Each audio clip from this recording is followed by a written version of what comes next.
Une maternelle, 7 salles de classe primaire et 7 logements d'enseignants offerts aux populations du village Petit Chantier de Meyagui. Ce don est de la société Cargill West Africa.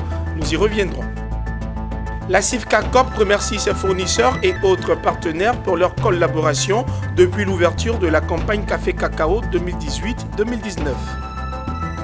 Nous parlerons également du projet de monnaie unique CEDEAO. L'on note des avancées à l'issue de la réunion du comité ministériel tenue à Abidjan les 17 et 18 juin dernier.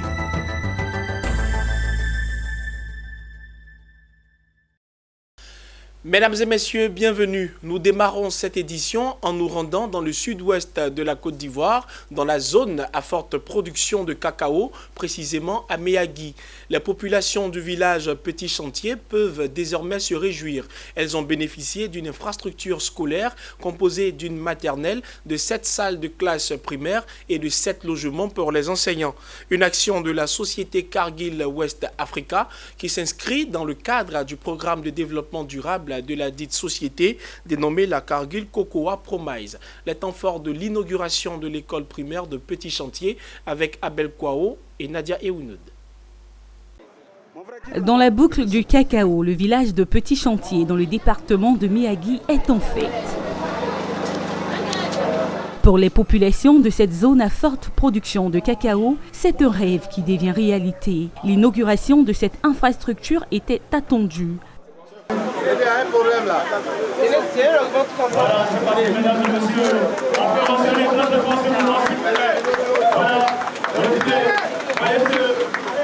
Les populations bénéficient désormais d'une école primaire composée de la maternelle, de 7 salles de classe et de 7 logements de maîtres. Une action à mettre à l'actif de la société Cargill West Africa, partenaire de la société coopérative de Sofosi Louiri. Cette action s'inscrit dans le cadre du programme de développement durable de Cargill West Africa, dénommé la Cargill Cacao Promise.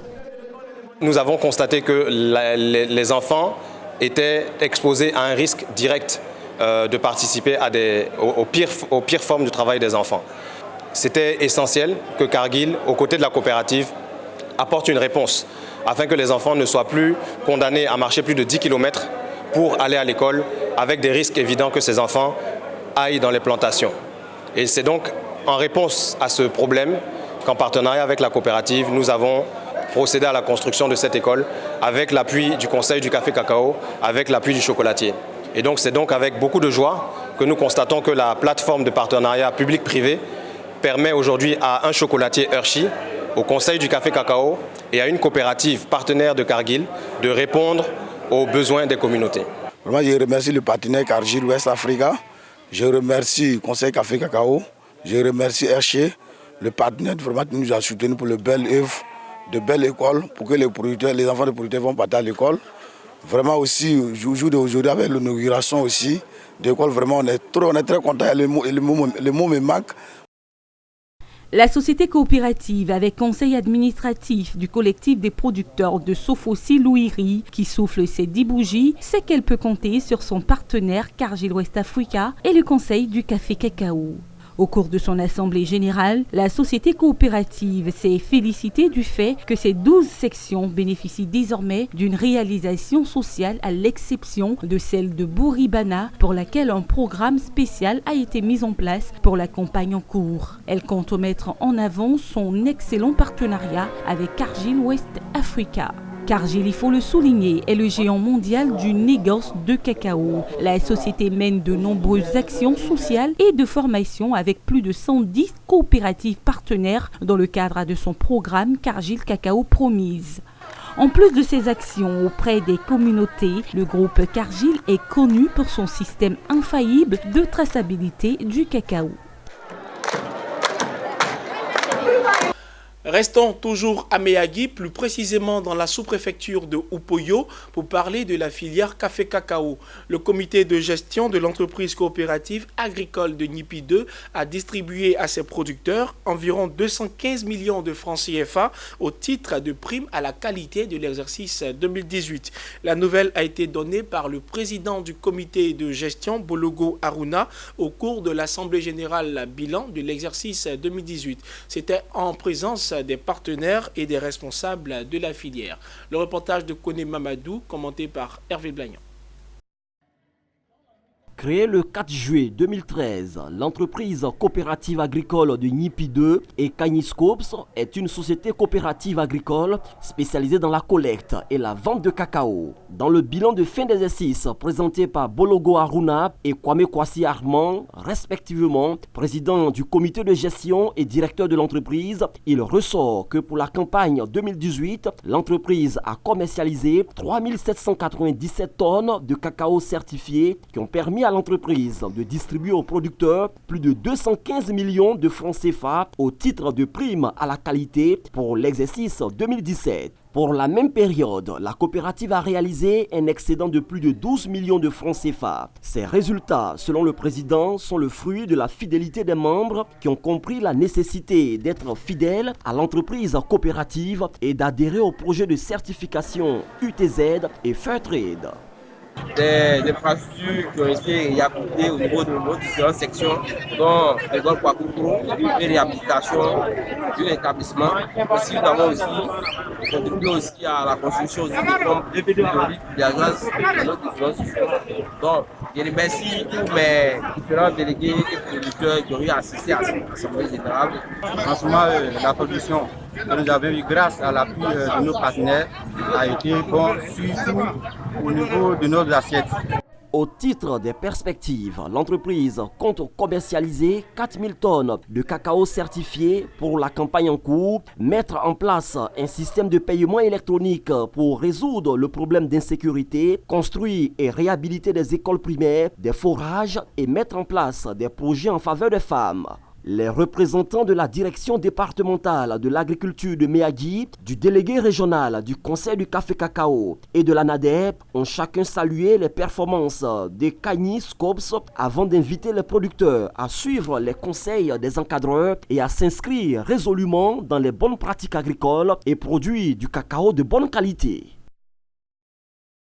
Après Méagui, rendons-nous à San Pedro où la CIFCA-COP, spécialisée dans l'achat et l'exportation du café cacao, était en fête avec ses partenaires. Au cours d'un dîner gala, la CIFCA-COP a tenu à traduire ses remerciements à ses fournisseurs et partenaires pour le chemin parcouru depuis l'ouverture de la campagne café cacao 2018-2019. Coopératives partenaires, fournisseurs et transitaires ont tous reçu les félicitations de Sylvie Boloba, directeur général de la CIFCA-COP. Retrouvons Abel Kwao, cette fois-ci le commentaire de Ariane Touré. San Pedro, hôtel Denis, un dîner de gala sur fond de reconnaissance et de célébration de collaboration fructueuse. La CIFCA-COP, société spécialisée dans l'achat et l'exportation du café et du cacao, célèbre ses partenaires. Encouragement, félicitations et soutien tant de la part de la direction que des partenaires et fournisseurs. Cette cérémonie a réuni les coopératives, fournisseurs et transitaires du Bassa-Sandra, mais aussi des autres zones de production de café cacao. L'objectif est de renforcer les relations avec ses partenaires et fournisseurs et inciter les autres coopératives à rejoindre la CIFCA-COP. Par cette première édition de la cérémonie du gala de remerciement des partenaires et fournisseurs, la CIFCA-COP veut marquer son retour parmi les géants de la filière cacao, café, révèle le directeur général Sulio Boloba, représentant à cette cérémonie, Koné Yves, directeur général du Conseil du café cacao. L'objectif, c'est de pouvoir renforcer nos relations avec ses partenaires, ses fournisseurs, et puis lancer un appel aux autres coopératives qui n'ont pas encore rejoint CIFCA-COP pour leur dire que CIFCA-COP est ouvert sur toute l'étendue du territoire. Et cette cérémonie, elle n'a jamais eu lieu. Donc c'est l'occasion de leur montrer que CIFCA-COP est de retour parmi les grands. Et nous voulons remercier également tous nos clients de l'extérieur qui ont apprécié la qualité du produit que nous avons livré. Et nous espérons pouvoir continuer sur cette marche. Et c'est pourquoi nous avons voulu recevoir ici les coopératives, les transitaires, les financiers et puis le conseil Café Cacao pour leur dire merci pour cette campagne 2018-2019. Quant aux partenaires et fournisseurs, ils se sont dit satisfaits de la distinction et de l'étroite collaboration avec la CIFCA-COP. Et nous travaillons avec CIFCA-COP au niveau du transit export Et nous pouvons dire que c'est une société que nous félicitons pour la confiance qu'elle a en Bolloré, en lui confiant son transit. Bridge Bank avec Sifka Coupe, le banquier principal de Sifka Coupe, que nous accompagnons dans le développement de son activité. Depuis qu'on travaille avec la société Sifka Coupe, on n'a pas eu de problèmes particuliers. Tout ça s'est passé dans des bons thèmes. Les paiements ont été toujours rapides. Les paiements s'est fait dans les 48 heures. Je lance un appel à tous ces coopératives sœurs qui n'ont pas encore travaillé avec Sifka Coupe. Sifka Coupe, c'est la fiabilité dans le paiement. Créée en octobre 2001, de la volonté de l'État ivoirien d'acquérir un outil de commercialisation, la Sifka Coupe, société anonyme de droit ivoirien, est spécialisée dans l'achat et l'exportation du café et du cacao. Aujourd'hui, le Conseil du café-cacao est actionnaire majoritaire de Sifka Coupe avec plus de 98% des actions. Elle est chargée de la collecte et le stockage du café et cacao, le transport et l'usinage et enfin l'exportation. La Sifka Coupe connaît une croissance ces dernières années contre 2000 tonnes en 2017 et 6000 tonnes en 2018. Cette année, la Sifka Coupe a atteint une production de plus de 15 000 tonnes de cacao. Elle n'attend pas s'arrêter en si bon chemin. La CEDEAO aura-t-elle un jour sa monnaie unique? L'espoir est permis si l'on s'en tient au communiqué final de la réunion du Conseil ministériel de la CEDEAO organisée les 17 et 18 juin dernier à Abidjan, en Côte d'Ivoire. En principe, en 2020, fini le franc CFA, le Naira ou le Cedi. Place à l'ECO. Oui, ECO, c'est le nom proposé par les ministres réunis à Abidjan comme nom de la future monnaie de la CEDEAO. Ainsi, le programme de monnaie unique dans la communauté économique et monétaire ouest-africaine vient de connaître des avancées notables au rang desquelles les propositions de régime de change, le modèle de banque centrale et la dénomination de la dite monnaie. En attendant sa mise en œuvre effective, le Conseil ministériel présidé par le ministre Adama Koné a fait des propositions concernant la nécessité par les États membres de poursuivre les efforts pour atteindre la convergence macroéconomique. Place à présent à l'éducation. Vous êtes sans ignorer que l'année académique 2018-2019 tire allègrement vers la fin et dans ces circonstances, les établissements scolaires initient les festivités pour terminer l'année en beauté. C'est le cas de l'école internationale bilingue Hillsview International School. Cet établissement a organisé mardi dernier à Abidjan Cocody Riviera Faya sa fête de fin d'année, une occasion de promouvoir l'apprentissage de la langue anglaise comme un atout stratégique. Le reportage de Hervé Blayon et Richard Akeke.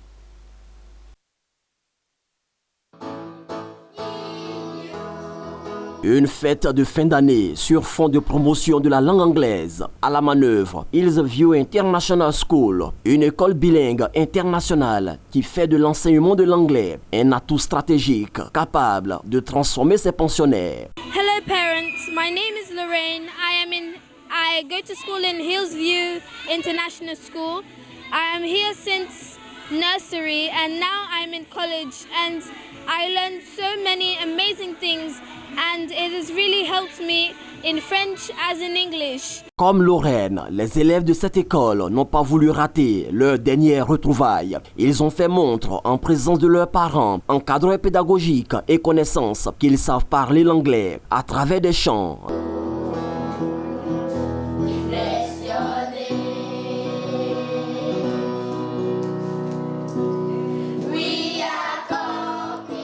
Récitation et poèmes.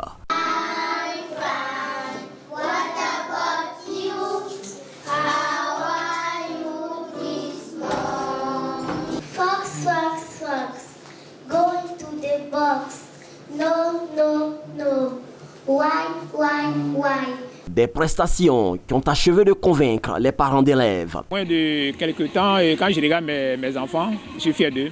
J'ai vu qu'il y avait grande amélioration au niveau de l'anglais et je pense que c'est une bonne école. Ces performances sont le résultat d'une approche pédagogique résolument tournée vers l'enseignement dispensé dans les écoles britanniques. Le programme que nous faisons, c'est l'anglais. Tout ce que nous faisons, les mathématiques, sciences, tout ça c'est en anglais que ça se fait. Et nos documents viennent de Cambridge, c'est-à-dire les documents là viennent directement de la Grande-Bretagne. C'est un peu comme si l'enfant est en Côte d'Ivoire, mais il est en train d'étudier en Angleterre. Un positionnement international auquel le fondateur de Hillsview International School attache du prix. Pour sa représentante, cette école veut contribuer à briser les barrières de la langue. Ce collège, il a mis tous les moyens qu'il faut pour que cette école soit aux normes internationales. C'est pourquoi elle envoie, c'est une école qui est en voie d'accréditation, comme on le dit, Cambridge. C'est une école de qualité, avec des formateurs de qualité de toutes les nationalités.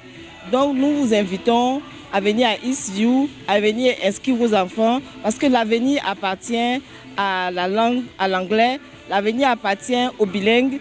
Hillsview International School est une école bilingue qui forme de la maternelle au secondaire. La deuxième édition des échanges interactifs autour du développement participatif dans le Lodjibois a réuni les cadres et ressortissants de la région du sud-ouest de la Côte d'Ivoire.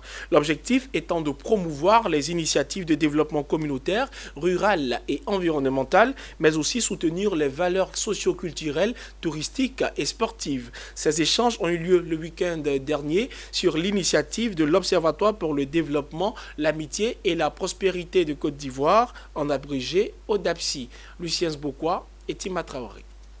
Cette deuxième édition du rassemblement des cadres et ressortissants du Lodjibois, situé dans le sud-ouest de la Côte d'Ivoire, a eu pour centre d'intérêt échange interactif autour du développement participatif. Cette initiative de l'ODAPSI, Observatoire pour le développement, l'amitié et la prospérité Côte d'Ivoire, a pour objectif de promouvoir les initiatives et projets créateurs de revenus pour un développement communautaire. L'on vise également la mutualisation des projets novateurs et créateurs d'emplois individuels et collectifs dans tous les domaines. Pour réussir à cet effet le développement local, certains indices sont indispensables. J'ai encouragé les cadres à faire en sorte que les jeunes gens aillent à l'école. Et cela commence par construire des écoles, des collèges et des instituts de formation professionnelle. Pour les initiateurs, cette tribune est bienvenue pour mutualiser les efforts d'un développement bénéfique. Les actes essentiels, c'est la lutte contre la pauvreté. Autrement dit, nous identifions les poches qui sont d'ailleurs à découvert. La région manque cruellement d'infrastructures, de superstructures, les routes, les écoles, les hôpitaux, même le dispositif sportif pour permettre aux jeunes de se réjouir, de jouer et être en bonne santé, des infrastructures au niveau culturel pour permettre à nos acteurs de la culture de s'exprimer. Tout ceci existe que très peu et nous pensons nous battre aux côtés des autres pour l'avènement d'un Lodjibois où ces infrastructures et ces structures existent pour éliminer la pauvreté dans les familles. Pour bouter l'ignorance et la pauvreté hors de la région Lodjibois, l'Observatoire du développement communautaire, les cadres et ressortissants s'activent déjà avec d'importants moyens à divers degrés pour hisser la dite localité à un niveau de développement envié. Depuis 2 jours, Cotonou, la capitale du Bénin, vit au rythme des assises de la 13e Assemblée générale de la FIAC, entendez la Fédération interafricaine des assureurs conseils. Les assureurs conseils de la zone CIMA se penchent sur la digitalisation du courtage assurantiel. Occasion pour ces professionnels de l'assurance d'évaluer l'apport des nouvelles technologies de l'information et de la communication dans la relation client, courtier et assureur. Le reportage de Mondésir Nascimento Odjifini et Lyon Gilbert depuis le Bénin. Le courtage digital, une locomotive pour entraîner l'industrie des assurances vers l'émergence. Les débats autour de ce thème ont suscité un engouement sans pareil. Il s'est agi pour des startups africains de présenter les nouvelles technologies de l'information et de la communication comme une solution réelle pour faire émerger le métier de courtier d'assurance. C'est à Guy Meyer, vice-président de la FIAC, qu'a été confiée la police des débats. Il y a des solutions numériques qui existent en Afrique. Qu'il faut donner la possibilité de se développer. Il faut que le courtier africain les courtiers aillent vers les startups africaines, déjà pour minimiser les coûts et leur donner la possibilité de se développer en leur donnant les spécificités. Il faut que ces startups tiennent compte de l'avis d'un contrat d'assurance qui part de la souscription au règlement des sinistres. Parce qu'au finish, c'est le règlement des sinistres qui se rapproche le plus des assureurs conseils que nous sommes. Pour les panélistes, le Digital Web se positionne comme étant un moteur capable d'améliorer efficacement les relations courtiers-assureurs d'une part et d'autre part, les relations clients-courtiers. C'est également un moteur qui permet de concevoir, personnaliser et surtout suivre les prestations vendues aux clients. Il apparaît au regard des débats qu'il s'agit d'un excellent outil de business. Les expériences de deux jeunes web start-upers, l'un béninois et l'autre ivoirien, ont été édifiantes. On a notamment évoqué la capacité du digital à leur offrir un marché plus grand et donc à leur permettre de construire de meilleurs produits, à spécialiser la relation qu'ils peuvent avoir avec leurs clients ou à développer des produits plus personnalisés, mais aussi surtout aborder les questions de règlement de sinistres au moyen de la technologie ou d'acquisition de clients au moyen de la technologie. Nous avons présenté le modèle ivoirien qui s'est basé sur une plateforme commune à tous les assureurs. L'idée c'était d'expliquer un peu le processus, donc la volonté des assureurs de mettre en place une solution qui peut faciliter l'accès des produits à la population. Oui, c'est ce que nous avons fait avec les autres panélistes. Nous avons aussi parlé de la protection des données qui est un élément important. Il faut savoir qu'en Côte d'Ivoire, la protection des données est un élément très important et je pense que cette solution-là viendra à point nommé résoudre les problèmes d'accès aux produits. Au cours de cette 13e Assemblée générale de la Fédération interafricaine des assureurs conseils, FIAC, plusieurs autres thèmes non moins importants ont été abordés. Il s'agit notamment de l'intermédiation financière et le courtage d'assurance à l'ère du numérique et enfin la FIAC, bilan et perspectives. Quelle contribution dans le partenariat avec la FANAF et la CIMA? Voilà, c'était l'information qui vient refermer ce journal. Merci de nous avoir suivis et de rester fidèles à votre chaîne panafricaine d'information économique.